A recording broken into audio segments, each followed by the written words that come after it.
সাধারণ সম্পাদক পদ ছাড়তে চেয়ে দলকে অনুরোধ করেছিলাম বেশ কিছুদিন আগে, এবং সেটা প্রকাশ্যে টুইটও করেছিলাম এবং আমার এক্স স্যান্ডেল থেকে এই দুটো পদ আমি সরিয়েও দিয়েছিলাম। ফলে আমি নিজে যে পোস্টটা ছেড়ে দিয়েছি সেখান থেকে আমাকে সরিয়ে কার বা কী আনন্দ হতে পারে আমি এটা বুঝতে পারছি না। আমি তো নিজেই জানিয়ে দিয়েছিলাম যে আমি মুখপাত্র থাকতে চাই না, দল আমায় অব্যাহতি দিক, সাধারণ সম্পাদক থাকতে চাই না, আমি মিসফিট, আমি তো এগুলো বলেছিলাম। কিন্তু তারপরেও দল যা যা দায়িত্ব আমায় দিয়েছেন আপনারা সবাই সাক্ষী, তৃণমূল কংগ্রেসের একজন সৈনিক বা কর্মী হিসাবে আমি সেগুলো পালন করেছি। তো ফলে কোনো কুইজ মাস্টার যদি লেখেন যে তাকে রিমুভ করা হলো, তাকে তো আমি কুইজে জিজ্ঞাসা করব। আমি তো কুইজ মাস্টারকে জিজ্ঞেস করব যে আপনি কি জানেন আমি কত তারিখে নিজে রিলিজ চেয়েছিলাম। আমি কুইজ মাস্টারকে জিজ্ঞেস করব যে আপনি কি জানেন যে আমি এই দুটো পদ থেকে নিজে অব্যাহতি চেয়েছি। আপনি কি জানেন যে এই দুটো পদ থেকে অব্যাহতি চেয়ে দলকে জানানোর পাশাপাশি আমি প্রকাশ্য টুইট করেছি এবং এক্স হ্যান্ডেলে আমার রাজনৈতিক পরিচয় থেকে এই পদগুলো আমি মুছে দিয়েছি। তারপরে কি করে কুইজ মাস্টার এরম প্রেস রিলিজ দেন আমি তো বুঝতে পারবো না। আমি এখনো পর্যন্ত, আমি দুপুরবেলা যখন আমি খবর পেলাম যে আমার এটা টাইপ হচ্ছে, তখন আমি ফোনটা অফ করে ঘুমিয়ে পড়লাম, কারণ আমার ঘুম পাচ্ছিল। এরপর ঘুম থেকে ওঠার পর আমি এই বিষয়গুলো জানলাম, কিন্তু এখনো পর্যন্ত আমি যা যা দেখেছি, সার্চ করেছি, তাতে হোয়াটসঅ্যাপ বা মেল আমি কিন্তু এখনো কোনো রকম অফিসিয়াল কমিউনিকেশন পাইনি। আমার দরকারও নেই, কারণ আমি যেটা নিজে ছাড়তে চাই তো সেটার আবার অফিসিয়াল আনঅফিসিয়ালের কি আছে। আমি শুধু এইটুকু বলতে পারি, আমি যারাই এই সিদ্ধান্ত নিয়েছেন তারা মহান ব্যক্তি, মহানুভব, ঈশ্বর তাদের মঙ্গল করুন। আমি তৃণমূল কংগ্রেসের একজন সাধারণ কর্মী, সাধারণ সৈনিক। আমি তৃণমূল কংগ্রেসের একজন সাধারণ সৈনিক, সাধারণ কর্মী থেকে যাওয়ারই চেষ্টা করব। আমি বলতে পারবো না, কারণ আমি আজ কারুর সম্পর্কে কোনো মন্তব্য করিনি। আমি আজকে উত্তর কলকাতার 38 নম্বর ওয়ার্ডে একটি রক্তদান শিবিরে গেছিলাম। আমি আবার বলছি, অগ্নিবীণা ক্লাবের অনুষ্ঠান। আমি এটা খুব বারবার বলতে চাই, তারা আমন্ত্রণ করলেও আজ আমার সেখানে যাওয়ার প্রোগ্রাম সেই অর্থে ছিল না, অন্য জায়গায় যাওয়ার কথা ছিল। কিন্তু অন্যতম উদ্যোক্তা, সিএবির অন্যতম একজন গুরুত্বপূর্ণ কর্মকর্তা, তিনি আমাকে ফোন করেন, প্রদীপদা ফোন করেন যে একবার ঘুরে যেতেই হবে। তার মাঝখানেও দু একটা ফোন পাই এলাকা থেকে। আমি গিয়ে দেখি সেখানে উত্তর কলকাতার বিজেপি প্রার্থী তাপস রায় রয়েছেন, আবার আমাদেরও যারা ব্লকের নেতৃবৃন্দ তারাও কাছাকাছি সব রয়েছেন ইত্যাদি। কারণ ওটা অরাজনৈতিক, এর মধ্যে কোনো রাজনীতি ছিল না। তো আমি সৌজন্যের খাতিরে তো শুধু সেইটুকুই বলেছি। আমি ভুল কোথায় বলেছি, আমি কি বলেছি? আমি বলেছি তাপস রায় তিনি ভালো নেতা, দক্ষ নেতা, ভালো জনপ্রতিনিধি, কিন্তু তিনি অন্য দলে চলে গিয়েছেন। এটা একটা রাজনৈতিক লড়াই, তাকে আমরা রাখার চেষ্টা করেছিলাম, তিনি কথা শোনেননি, চলে গিয়েছেন। তো আমরা মমতা বন্দ্যোপাধ্যায়ের নেতৃত্বে, অভিষেক বন্দ্যোপাধ্যায়ের সেনাপতিত্বে তৃণমূল কংগ্রেস করি, এবং আমার ভাষণেও বলেছি যে আমাদের প্রার্থীর নাম সুদীপ বন্দ্যোপাধ্যায়, ফলে আমি সুদীপ বন্দ্যোপাধ্যায়ের হয়ে কাজ করব। তো এটার মধ্যে কোথায় দোষ আছে আমি তো এখনও কিছু সেটা বুঝেই উঠতে পারছি না। আমি একজন সাধারণ তৃণমূল কংগ্রেসের সৈনিক, আমি তৃণমূল কংগ্রেসের একজন কর্মী। আমার যেটা মনে হয়েছে যে দীর্ঘদিন তাপস রায়ের সঙ্গে রাজনীতি করেছি, তার বাইরেও আগে থেকে তাকে চেনা। এখন তিনি ঘটনাচক্রে দুর্ভাগ্যবশত অন্য দলে চলে গিয়েছেন। তো আমি রক্তদান শিবিরে গিয়ে কি তার সঙ্গে মারামারি করব? কিন্তু সেখানে তো আমি আমার মুখ থেকে আমাদের দলের প্রার্থীর নাম উচ্চারণ করেছি। আমি তো বলেছি, আপনারা আমার ভিডিও দেখুন। প্লাস ওই এলাকায় দুটো জায়গায় ডিসপিউট চলছিল, একটু মারামারি হয়েছে, একটু যেরম হয়। আর ওটা তো কোনো রাজ্য স্তরের কোনো সভা ছিল না, ওটা একদম একটা পাড়ার অনুষ্ঠান, পাড়ার অনুষ্ঠান। সেখানে দুটি গোষ্ঠীর মধ্যে একটা মারামারি ছিল। আমি তাদের সেখানে সাবধান করে দিয়েছি যে ভোটের সময় যাতে কোনো গণ্ডগোলে না জড়ায়। তো এর মধ্যে আমি কোনো দোষ করেছি, আমি কি দোষ করেছি আমি তো কিছুই বুঝতে পারলাম না। দেব যখন আক্রমণ করে, যিনি তৃণমূলকে আক্রমণ করেন, মমতা বন্দ্যোপাধ্যায়কে আক্রমণ করেন, অভিষেক বন্দ্যোপাধ্যায়কে আক্রমণ করেন, মিঠুন চক্রবর্তী, দেব যখন তাকে বাবার মতো কিডনি দিতে পারি গার্জেন, তখন কুইজ মাস্টার জেগে ওঠেন না, বা কুইজ মাস্টারের পেছনের পরিচালকরা জেগে ওঠেন না। তো আমি কোন ইয়েটা করেছি? সারা বাংলা তৃণমূল কংগ্রেস কর্মীরা সাক্ষী যে আমি সারা বাংলায় যেখানে দল দায়িত্ব দিচ্ছে বিজেপি, সিপিএম, কংগ্রেস, আমার থেকে বোধহয় আক্রমণাত্মক এবং কটু কথা আর কে বলেন সে আপনারাই বলতে পারবেন।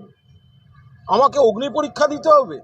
আজকে কি তৃণমূল কংগ্রেসের যারা লড়াকু কর্মী তাদেরকে কি রোজ অগ্নি পরীক্ষা দিতে হবে? যে আজকে আমি অমুক জায়গায় অমুকের সঙ্গে দেখা হয়ে গেলে আমার রাজনৈতিক পরিচয় নিয়ে প্রশ্ন উঠে যাবে? এসব কি কথাবার্তা? এ হয় নাকি কখনো? কিন্তু আমি তৃণমূল কংগ্রেসের কর্মী, আমি তৃণমূল কংগ্রেসের সৈনিক, আমি সেভাবেই নিজেকে দেখে এসেছি। আমি দেখব, ফলে আমি নিজেই যেখানে আমার টুইটার হ্যান্ডেলে মুখপাত্র বা সাধারণ সম্পাদক ব্যবহার করছিলাম না, অনেক আগে সরিয়ে নিয়েছি। তো ফলে তারপরে কে কি প্রেস রিলিজ দিল সে আমি কি করব বলুন? পরীক্ষা দিতে হচ্ছে, অগ্নি পরীক্ষার কথা বলছেন, অগ্নি পরীক্ষা দিতে হচ্ছে। তাহলে কি দাঁড়ায়? আমি গতকাল রাতেও খড়গপুরে মিটিং করে এসেছি, আরও অনেকে যারা মিটিং করছেন বিভিন্ন জায়গায় তাদের সঙ্গে মিটিং করছে। আজকেই আমার বিকেলের পর থেকে আমি কৃতজ্ঞ সারা বাংলার তৃণমূল কংগ্রেসের নেতাকর্মীদের কাছে। আমার হোয়াটসঅ্যাপ উপচে গিয়েছে, কারণ তারা তৃণমূল কংগ্রেস মানে শুধু তো যারা বসে বক্তৃতা করছি তারা নয়, যারা গ্রামে গঞ্জে দেওয়াল লিখছে, পোস্টার মারছে, মাটিতে দাঁড়িয়ে বিজেপি, সিপিএম, কংগ্রেসের সঙ্গে লড়ছে। আজকে আমি ব্রাত্য বসু সাক্ষী, ছুটে গিয়ে তাপস রায়কে বুঝিয়েছিলাম যে তাপসদা দল ছেড়ো না, দল ছেড়ো না, দল ছেড়ো না। সেটা মিথ্যা হয়ে যাবে। একদিন একটা রক্তদান শিবিরে দেখা হয়েছে বলে আমি তো বলছি তাপসদা ভালো নেতা বলেই তো তাকে বোঝাতে গেছিলাম, কিন্তু একটা অন্য দলে চলে গিয়েছেন। এটা রাজনৈতিক লড়াই। আমাদের দলের প্রার্থী সুদীপ বন্দ্যোপাধ্যায়, আমি সেখানে দাঁড়িয়ে আমি তো সেটাও বলেছি আমাদের দলের প্রার্থীর নাম মমতা বন্দ্যোপাধ্যায়ের, প্রার্থীর নাম অভিষেকের, প্রার্থীর নাম সুদীপ বন্দ্যোপাধ্যায়। এর থেকে বেশি আমি কি করব? আমি ওখানে কি গোঁতাগুতি করবো না? একটা বিষয় সেটা হচ্ছে যে কুইজ মাস্টারের পেছনে পরিচালকরা থাকতে পারে, আপনি আশঙ্কা প্রকাশ করছেন। এই পরিচালকরা কারা? দলের শীর্ষ নেতৃত্ব হবেন, আমি কি করে বলবো? তারা সব মহানুভব, মঙ্গল করুন, ঈশ্বর তাদের মঙ্গল করুন। আমি আমি আমি তৃণমূল কংগ্রেসের তৃণমূল কংগ্রেসে ছিলাম, তৃণমূল কংগ্রেসে আছি এবং তৃণমূল কংগ্রেসেই থেকে যাওয়ার চেষ্টা করব। আমি কাজ যেন একটা সই দেখলাম, আমি সেই জন্য কুইজ মাস্টার বলেছি। আমি প্রেস রিলিজটা আমাকে একজন পাঠালো, দেখুন আমাকে তো কেউ পাঠায়নি, আমায় কেউ ফোনেও বলেনি। এ তো সেই সব অদ্ভুত ব্যাপার। 2013 সালেও শুনেছিলাম আমাকে কে কি চিঠি পাঠিয়েছে, আজও এলো না। তো সেরকম একটা চিঠি ঘুরছে, আমি ধরে নিচ্ছি সত্যি। তো সেখানে একজনের সই আছে, আমার তো ভালো লাগতো। এদের সঙ্গে তো বন্ধুর মতো সম্পর্ক। একটা ফোন করেও বলতে পারতো, কুণাল তুমি যেগুলো ছাড়তে চেয়েছিলে আমরা তোমাকে অব্যাহতি দিচ্ছি, ইউ আর ইয়ারবাই রিলিজড। রিমুভ তো যায় না। আমি তো কোনো দল বিরোধী কাজ করিনি। আমাকে যখন দল শোকজ করেছিল আজ বলছি আমি সঙ্গে সঙ্গে উত্তর দিয়েছি। আপনারা একজনও বলতে পারবেন কুণাল ঘোষ সেই চিঠির কপি মিডিয়াকে খাইয়ে দিয়েছে? একজনও বলতে পারবেন? একজন? ঈশ্বর সাক্ষী, আমার মরা বাবা মার দিব্যি, আমাকে শোকজ করা হয়েছিল, আমি তার উত্তর দিয়েছি, ডিসিপ্লিন সোলজার। কিন্তু মিডিয়াকে সেই চিঠি আমি একজনকেও দিইনি। কিন্তু যদি আমাকে রিমুভদের খবর মিডিয়া থেকে জানতে হয়, তাহলে সেই চিঠিতে আমি কি উত্তর দিয়েছিলাম সেগুলো তো মিডিয়াকে দেওয়ার নৈতিক অধিকার আমার থাকছে। বলছি তাপস রায় আজকে এই আপনাকে এখান থেকে সরানোর পর সিদ্ধান্তের পর তাপস রায় বলছেন যে এরপর তো কোনো বিয়ের অনুষ্ঠানেও তৃণমূল কংগ্রেসের কর্মীদের সঙ্গে দেখা করা যাবে না। আর এই সুদীপ বন্দ্যোপাধ্যায়ের সঙ্গে মন্তব্য প্রসঙ্গে এর আগেও তৃণমূল কংগ্রেসের সঙ্গে একই ঘটনা আপনার ঘটেছিল এবং আজকেও সেম জিনিস ঘটল, এবং সেই প্রসঙ্গে তাপস রায় বলছেন যে সুদীপ প্রত্যেকটা ঘটনার পর কোনো একটা জায়গায় কাঁদে এবং তারপর এই আউটকাম দেখা যায়, যেটা ঘটনাচক্রে অন্য কোনো নেতার সাথে দেখা যায় না। দেখুন, তাপস রায় তাঁর বক্তব্য বলেছেন, ফলে তিনি তার অভিজ্ঞতা থেকে যা মনে হয়েছে বলেছেন, আমি তার উপর কি মন্তব্য করব? আমি বেসিক্যালি 42টার মধ্যে আমরা যাতে জিতি সেই জন্য গলা ফাটিয়ে প্রচার করে চলেছি এবং সবাই সেই প্রচার করছে। তার মধ্যে কোথাও যদি কোনো সমস্যা থাকে, অসুবিধা থাকে, সেগুলো আগে আলোচনা হয়েছে, কিন্তু দল একবার একটা ক্যান্ডিডেট দেওয়ার পর তার হয়েই সকলে মিলে প্রচার করা হচ্ছে। কিন্তু সেই জায়গায় দাঁড়িয়ে যদি হঠাৎ কারুর সঙ্গে কোনো ব্লাড ডোনেশনের অনুষ্ঠানে দেখা হয়ে যায়, যাকে আমি নিজেই শতবার রিকোয়েস্ট করেছি দল না ছাড়তে, তো ফলে তার সঙ্গে একটা অরাজনৈতিক মঞ্চ, সেখানেও আমি কিন্তু তাপস রায় ভালো নেতা, ভালো জনপ্রতিনিধি, কিন্তু রাজনৈতিকভাবে তিনি অন্য দলে গিয়েছেন, ফলে নীতিগত লড়াই। এবং আমাদের প্রার্থী সুদীপ বন্দ্যোপাধ্যায়, আমার ভিডিও দেখুন, সুদীপ বন্দ্যোপাধ্যায়ের নাম আমার মুখে উচ্চারণ আছে। তো ফলে এখন কার কি হঠাৎ মনে হচ্ছে তাদের ব্যাপার। কিন্তু আমি আবার বলছি, সারা বাংলার তৃণমূল কংগ্রেস কর্মীরা জানেন যে আমি 1993 সালের 21শে জুলাই, যেদিন এই মেয়র রোডের পাশে মমতা ব্যানার্জিকে খুন করার চেষ্টা করেছিল সিপিএম, আমি তখন আজকালে আমার গাড়িতে করে তুলে নিয়ে জীবনের ঝুঁকি নিয়ে বেরিয়ে গেছিলাম এই কুণাল ঘোষ। এরপরে সমস্ত আমার জীবনের উত্থান পতনের পরেও 2021 সালেও যখন একের পর এক নেতা দল থেকে চলে যাচ্ছেন, তখনও যারা, যে তৃণমূলের ওয়ার্কফোর্স, যে সহকর্মীরা মাটি কামড়ে লড়াই করেছে এবং বিজেপির দিকে তাকিয়ে আক্রমণ করে, সিপিএম কংগ্রেসকে আক্রমণ করে, তার মধ্যে কুণাল ঘোষ একজন। আমি ধারাবাহিকভাবে বিজেপির জেলার কর্মীদের জিজ্ঞাসা করুন, আমি মঞ্চে উঠে বক্তৃতা করতে দাঁড়ালে আমার নাম ঘোষণা হলে তারা হাততালি দেয় এই কারণে, তারা জানে যে দুকুল রেখে বক্তৃতা করবে না, চাঁচা ছোলা আক্রমণ করবে প্রতিপক্ষকে। এখন যদি দলের মনে হয় যে না, আমার এই প্রেস রিলিজটা প্রাপ্য, তো তাহলে তাদের ব্যাপার। তৃণমূল বলছে কুণালদা যে তৃণমূল ভবন থেকে যে স্টেটমেন্ট করা হবে সেটাই তৃণমূল কংগ্রেসের বক্তব্য। আপনার বক্তব্যের সঙ্গে তৃণমূল কংগ্রেস কনভিন্স নয়, মানে সেটা সহমত নয়। সে তো ভালো কথা, এটা নিয়ে তো কোনো অসুবিধা নেই। এটা যদি কোনো পার্টি ডিসিশন নেয় যে ভবন থেকে যা বলা হবে তাই, তো সুতরাং আমার তো মনে হয় একটা 24x7 কুইজ মাস্টারের নেতৃত্বে চালু রাখা উচিত। যে মুখপাত্রদের অনেক সময়, আপনারা সাক্ষী, যে যখন আমাদের দলের নেতা নেত্রীর বিরুদ্ধে অন্য কোনো দলের কোনো নেতা কুৎসিত আক্রমণ করে, বিবৃতি দেয়, তখন আপনারা যখন বলেন কুণালদা কোথায় আছো, একটা ভিডিও করে পাঠাবে, কুণাল ঘোষ কিন্তু রেসপন্ড করে, যত রাত্রির হোক রেসপন্ড করে। আপনারা সাক্ষী। এতকাল পরে যদি মনে হয় যে ভবন থেকে যারা বলবেন তারাই হচ্ছেন দলের কথা বলবেন, দলের এভরি রাইট আছে এই সিদ্ধান্ত নেওয়ার, এটা একটা দল, তো সুতরাং তাদের যারা সিদ্ধান্ত নেয় তারা নেবেন। কিন্তু তাই বলে এই একটা চিঠির একটা শব্দের মধ্যে দিয়ে এতদিন ধরে দলকে, আমি বা আমার মতো যারা যারা সার্ভিস দিয়ে এসছে, সকাল 8টায় সার্ভিস দিয়েছে, রাত 11টায় সার্ভিস দিয়েছে, এমন দিন গেছে 11:30টার সময় কেউ ফোন করে বলেছেন একটা ফোনও দিয়ে দিন দাদা, আজকে এটা লাগবে। আমি তো সঙ্গে সঙ্গে সেগুলো করেছি।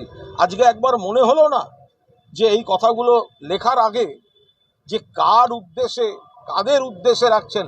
আমি ব্যক্তি কুণাল ঘোষ নই। সারা বাংলায় তৃণমূল কংগ্রেসের যে কর্মীরা সর্বস্তরে শত্রুতা নিয়ে, আমার শত্রু সিপিএমে আছে কারণ আমি বামফ্রন্ট সরকারের বিরুদ্ধে বলেছিলাম, আমার শত্রু কংগ্রেসে কারণ আমি অধীর চৌধুরীকে অ্যাটাক করি, আমার শত্রু বিজেপিতে, আমার শত্রু শুভেন্দুর সঙ্গে আমার কোনো ব্যক্তিগত শত্রুতা নেই। কিন্তু শুভেন্দু অধিকারী আমার নেতা, আমার নেত্রী আমার দলকে আক্রমণ করে বলে আমি তাকে উপযুক্ত ভাষায় জবাব দিই। তো এইরকম যারা গ্রাসরুটে যে ওয়ার্কাররা আমরা কাজ করছি, তাদের লড়াইয়ের কোনো জায়গা নেই। একদিন একটা অরাজনৈতিক মঞ্চে কি হলো, সঙ্গে সঙ্গে সেটার জন্য ব্যবস্থা নিতে হলো। যারা নিয়েছেন খুব ভালো করেছেন, আমি আবার বলছি তারা মহান ব্যক্তি, তারা অন্য উচ্চতার ব্যক্তি, তারা ঈশ্বর তাদের মঙ্গল করুন। শুধু আমি নিজেই যে দুটি পদ ছাড়তে চেয়েছিলাম, আমার পরিচয় থেকে যে দুটি, আরে কুণাল ঘোষ 6 বছর এমপি ছিল, কাটসি তৃণমূল কংগ্রেস, জীবনে কোনোদিন গাড়ির স্টিকারে এমপি স্টিকারটা লাগায়নি গাড়ির কাছে।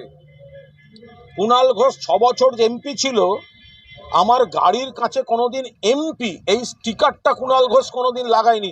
কি হবে আমার ওই মুখপাত্র আর সাধারণ সম্পাদক পদ নিয়ে? আর ওই তো বয়াকারের সাধারণ সম্পাদক, যেটা প্রেস রিলিজ থেকে সমস্তটা জানতে হয়। তাহলে প্রেসও যখন জানতে পারছে, সাধারণ সম্পাদকও তখনই জানতে পারছে। তো ওই বয়াকারের সাধারণ সম্পাদক রেখে আমি করবো কি?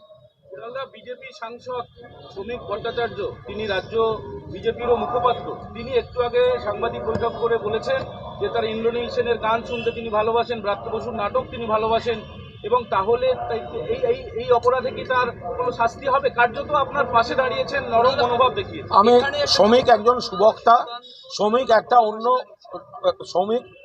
অন্য দলের নেতা, সাংসদ, তার সঙ্গে আমাদের রাজনৈতিক বিরোধ আছে। ও অত্যন্ত সুবক্তা, ওর কোনো মন্তব্যের উপর আমি কোনো মন্তব্য করব না। বিজেপির একাধিক নেতা দেখা যাচ্ছে যে বিজেপির বিরুদ্ধে আপনি বারবার সরব হয়েছেন, সেখানে আজকে যখন এই ঘটনাটি ঘটলো, ঠিক দেখা যাচ্ছে তাদের তরফ থেকে একের পর এক নেতা, শীর্ষ নেতা থেকে শুরু করে সজল ঘোষ পর্যন্ত আপনার পক্ষে বা পক্ষান্তরে দাঁড়াচ্ছেন তারা, মানে প্রত্যক্ষে পরোক্ষে। আমি পক্ষ বিপক্ষ বুঝি না, যারা মন্তব্য করেছেন আমি তাদের কথা নিশ্চয়ই শুনবো। আমার এখনো শোনার অবকাশ হয়নি, আমি নিশ্চিতভাবে শুনবো। আমি সামান্য তৃণমূল কংগ্রেসের একজন কর্মী, দল যা দায়িত্ব দেয় নিজের ভালো মন্দ না বুঝে সরাসরি শত্রুপক্ষকে আক্রমণ, প্রতিপক্ষকে আক্রমণ, কড়া ভাষায় আক্রমণ, এগুলো আমি করে আসি। সেই নীতিতে আমি বিশ্বাস করি। আমি দুকুল রাখা, ধরি মাছ নাছুই পানি, আমি গোল গোল করে বিজেপির কথা বলবো, আর বিজেপি নেতাদের আমি আলাদা করে ফোন করব, আমি গোল গোল করে অন্য কথা বলবো, বিজেপির বিরুদ্ধে সিপিএমের বিরুদ্ধে বলবো, আর আমি ব্যক্তিগতভাবে কারুর শত্রুতা নেব না। আমি এই ধরনের রাজনীতিতে বিশ্বাস করি না। ফলে আমি এই জায়গায় দাঁড়িয়ে আমার অবস্থানে আমি পরিষ্কার। Thank you.